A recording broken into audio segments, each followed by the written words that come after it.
Up today, obviously, they seem to do well against the Tampa rookies, and they dominated for at least the first part of the game. Yeah, I thought we got off to a fast start, which we really wanted to do. I thought that was our best second period of the tournament. I thought the first two games, second was kind of our Achilles heel.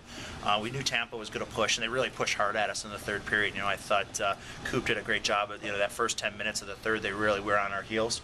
But I thought the guys did a good job kind of responding and kind of really digging in. Can you talk a little bit about the special teams? I mean, these guys haven't played together very much, but the power plays look good, the penalty kills look good.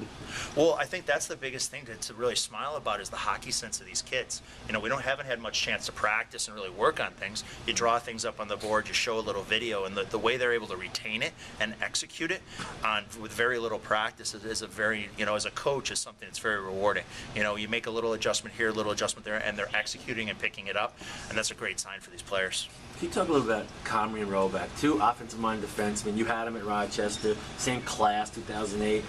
What's the ceiling of these kids? They really look like they have some skills.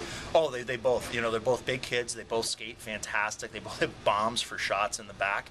It's that the biggest thing is learning that consistency, that sense of urgency. I mean, they're both still 21.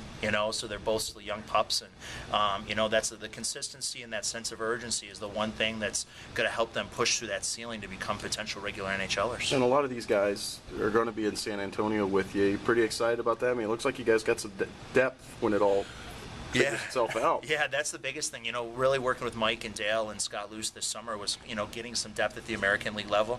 We felt last year we were pretty thin, especially we went through, I think, 53 players last year or something like that in Rochester.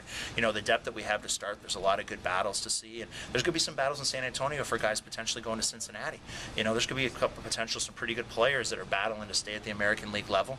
And anytime you have that competition, it's huge. Like Foster, one of those guys? Yeah, Foster, well, yeah, I think it's going to be a great situation with Foster and Plant pushing each other, down there. I thought Foster was great. I think a little bit maybe last year he was the forgotten man, but he really carried Cincinnati into the playoffs. They don't make the playoffs last year at the ECHL level if he doesn't make that move over to from Boise or Shreveport, and he's continuing to get better and better every time. McFarland shows this kid finds a net.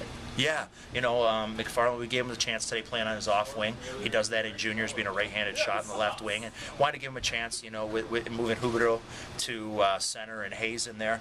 Jonathan's a little more comfortable at the left wing, but Kevin and Dale wanted to give him a chance at center and kind of see how he fits into there as well. And being able to have the versatility of this group is huge.